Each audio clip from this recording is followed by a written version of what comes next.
Hello everyone, this is Andy from the Pixel Pub. I'm out here to talk about 11 more Switch games you should buy before they get expensive. So I want to do a follow-up to the last video I did, the last Switch video I did. Got a lot of feedback, a lot of comments on it, and a lot of fun discussion. I did learn through a couple of different comments that it's not Gris, it is Grease, because it's a Spanish developer, and you learn something new every day, so that's awesome. But also, when I was doing the video, as I was finishing it up, I was like, man, I'm talking about these games are like $99 and you get them before they're expensive. $99 is expensive to me. So I want to do another one with games that are just about under the $40 rank. There's one game up here just a smidge above $40, but the majority of these are under $40, and I think they're really, really good. And you should get them before they get expensive, because I think a lot of them might be kind of cult classics as they go on. And some of these are still available at retail. I am going to do the price charting prices again for complete in box in case that's the route you want to go. Like I said, a lot of these are available at retail still, and I tried to go with games that are not super new. So some of these games are a couple years old, some of them came out last year. But anyway, yeah, let's get started. Okay, first off, we got Val Ferris. Val Ferris is the most metal game on this list. The last video was Blasphemous. This time it's Val Ferris. This is a run and gun shooter similar to like Contra and Metal Slug, stuff like that, where you're this metal dude in space with a giant gun and a giant like lightsaber type thing, and you're just killing a bunch of aliens in these freaking gnarly looking planets and levels. It is wild. It's got a fun soundtrack, just metal as hell. I don't know, I've been telling people about this game for years now, and yeah, I think it's really cool.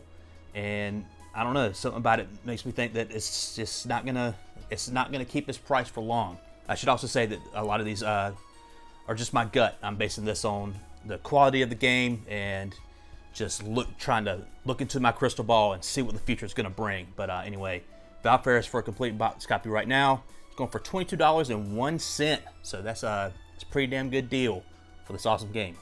All right, next up is Spiritfarer. This is Kathy's copy she got as a gift. It is still sealed. She hasn't played it yet. But I originally played it on Game Pass on the Xbox many years ago now. Spiritfarer is an interesting game. It is kind of a cozy game, farming sim type thing, but it deals a lot with death. It kind of beats you over the head with trying to be very emotional. And I did really like the game. I did beat it, but for me, that's kind of too much at one point. You know, it's like you're going a bit. You're really trying to tug on some heartstrings, and that could kind of have the opposite effect for me at some point. It was really, really good for what it was. I think I'm probably an outlier in this case, that I think most people would really find it enjoyable, and it might really tug at their heartstrings in the right way. But still, it was a good time. It's got great art. It's got fun characters that you meet. If you're into cozy games, farming games, it's got a little bit of farming. It's got a little bit of crafting. It's got a little bit of everything of those types of things, but on a big boat with a bunch of little animals that you're collecting, and you kind of ferry them to their afterlife, and it can get sad. But for a complete in-box copy of Spiritfarer right now, it is $22.80, which is a damn good deal for what you get here. Okay, next up is Bayonetta Origins, Cereza and the Lost Demon. Yes, I got that right. This is kind of a little Bayonetta side story. I was lucky enough to get this game on clearance a few years ago from Walmart for like $10. Today is going for $26.49 for a complete in-box copy. I have not messed around with it yet, but it does seem to people seem to like it a lot. I've only just recently beat Bayonetta 3 in the past couple months. I was going to get to this when I had some downtime during all the big RPGs that I'm playing through, which I don't know if I'm ever going to have downtime from that. It just keeps mounting up. But it is a fun little kind of puzzle action RPG-ish type of thing. It seems like you're doing a lot with your big cat buddy, and he gets to attack enemies or hold them down, and you can run up and hit them, and you're using them to solve puzzles or navigate the environment. And it's got a fun painterly vibe to it with the environments and stuff like that. But yeah, that's a pretty good price for this game.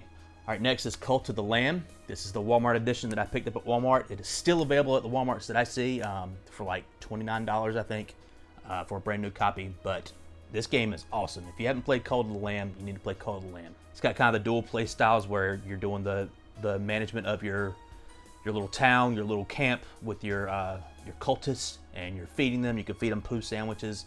You could put them in the prison for being non-believers. You can make them, clean up after themselves and worship you and stuff like that. And then on the flip side, you got the roguelike dungeons that you go through, and it's a whole lot of fun. The mixture works really, really well for this game. It's got great music. I had the soundtrack on vinyl. I initially played this game on the PlayStation digitally, and I was like, I have to have this game physically because I loved it so much, and luckily Walmart obliged. Kathy actually played through it on the Switch, and she had a really good time. Right now, for a Completing Bots copy is $29.14, which is a damn good price. Damn good game. Play Cult of the Lamb. All right, next is a game I played digitally on Steam, and just like Cult of the Lamb, I was like, I have to have it physically, and that is Dredge. As soon as I beat this game on Steam, I immediately looked up a physical copy on Amazon and picked it up. I don't remember how much I paid for it, but right now it is $29.99 for a Complete Bots copy according to the price charting. Dredge is a whole lot of fun.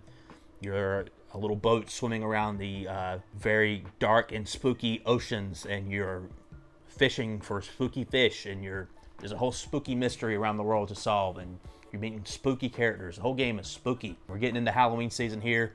As I'm recording this, early September, perfect game for the spooky season. Same thing with Call of the Lamb. It's just got great vibes. It's a unique game. If you haven't played Dredge, check it out. $29.99 for a Complete Bots copy. Good deal. All right, next is a game I picked up from Play Asia a while back ago, and that is Cloa Fantasy Reverie series. This is a remake of Cloa 1 and Cloa 2 on one Switch cartridge, and it's actually the second time they've remade Cloa 1. I have it on the Wii as well. I missed out on the original Cloa on PlayStation. I still don't own it, and it pissed me off that it got expensive so fast. I remember seeing it a long time ago, like a long time ago, and seeing it, and it was like, it's $30 for a used PlayStation game. I'm not paying that. And I should have, because it goes for a lot more these days. But I did pick up Cloa 2 on the PlayStation 2 because I didn't want to miss that out, and I picked up the remake on the Wii, and I wanted to get this too because I hadn't played Cloa 2 in forever, and playing it remade with slightly better graphics seemed like a lot of fun. I played through both of them, and they're still really good. They're still really great platformers, fun, colorful worlds, great music. Have both the soundtracks on vinyl. Yeah, it was the year of Cloa last year when it came out. I picked up this, and the soundtracks on vinyl. It was just a great time. If you like platformers, if you like fun, colorful things, Cloa Fantasy Reverie series, a Complete Bots copy will go for $29.95 on the Switch. All right, next up is a game that Kathy played through mostly. I played a little bit of it, and I did have a good time with it. And it was on my mind because of Unicorn Overlord came out this year, and that's a game they made before that, and that's 13 Sentinels Aegis Rim. This is a game that we actually own on the PS4 and the Switch. I had gotten it on the PS4 as a gift, and I played a couple hours of it and just kind of fell off. It's not the game's fault. I tend to move on from stuff, went just on a whim. But Kathy played through it, and she had a really good time. It seems to be half visual novel and half kind of turn-based strategy type of things. The strategy battles seem very unique to this game, let's say. And the story is wild. Just the little bits I played through was a lot of time travel, anime time travel too, so you know it's crazy. And yeah, it's just a really good time. If you like Vanillaware and you haven't checked out this game, you need to check out this game. It's got great art. Just Vanillaware, on top of their game that they've been for the past couple of years. Just pick this up before it gets too much. I know some of those games that they've made in the past have gone up in price, so a Complete Bots copy for 13 Sentinels Aegis Rim is $31 even, so that's pretty damn good. All right, next up is another game that is $31 even on this list. It is a Nintendo-developed game. That is Luigi's Mansion 3. Luigi's Mansion 3 is awesome. I have to believe this will be expensive at some point because it seems like Luigi's Mansion 1 is still kind of expensive. It's still sitting at like MSRP for a GameCube game in the 2001. So I just don't know if it's going to go down. I think it's just going to go incrementally up. It was a great time. I actually played it co-op with Kathy. The one bad part of the thing about the co-op, if that's what you're looking for in this game, is that it does take a couple hours to get to it. Like you have to play single player before you unlock Luigi, and then Luigi can be played by a second player, and you can have a great time solving all the puzzles, catching all the ghosts, doing Luigi Mansion things.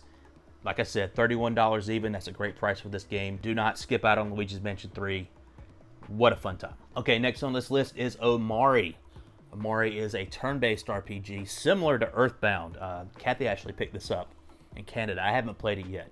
She picked this up because it was giving her Earthbound vibes, like on the back of the box here, and I'll have the trailer playing over here somewhere. And she looked it up, and it seemed like it had some good reviews and stuff like that. This game's weird. She says it has a lot of themes of like depression and anxiety and suicide and stuff like that. And I guess Earthbound got kind of dark too. When I was watching her play it, I got Undertale vibes as well. It does seem like that type of game that's gonna have this cult following, and when stuff like that has this cult following, the prices don't go down. So She seems to really like it. I haven't got a chance to play it yet, but right now it's $33.72 for a complete and box copy of Omari. If any of that sounds interesting to you, you need to jump on that price. All right, next is the game that I just picked up a few days ago. I didn't even know they were making a physical release of this game, which I'm not surprised that they did. I saw it at GameStop. I was there to pick up Visions of Mana because it wasn't available anywhere else in this town, which is insane. But it was just at GameStop. But I saw this other game there, and I was like, okay, let me look at this. And it is Dave the Diver Anniversary Edition on the Switch. I haven't opened it up yet because I have played Dave the Diver on Steam. I played a little bit on the Steam Deck as well. It is a great game where you have the dual combo things, just like some other games I've talked about here, where you, as Dave, you explore the randomly generated ocean and you kill a bunch of fish. You find little artifacts. You do certain side quests for people. You do that during the day, and at night you run your sushi restaurant with your sushi master, and he makes different sushi dishes based on the fish that you catch, and you run around refilling people's drinks. There's other stuff that goes on too later on, but I did not know that it was going to be a physical release of this until I saw it. And the reason why it's on this list specifically is because whenever I see stuff at GameStop that I'm kind of, wow, that's interesting, I immediately look it up online to see if I can find a better price. Usually I can. I could not find this for sale on Amazon at the time. So I looked it up on eBay, and I don't know why some people were trying to sell this for like $95. I don't know. At GameStop it was $29.99. If that was, I think that was a sale price. I think it usually goes for $35 or $40. Go to GameStop and pick up this game because it's awesome. I don't know why people were trying to sell it for, close to $100, $60, $70, $80, $90. Why they're trying to do that for Buy It Now on eBay, I didn't look into it.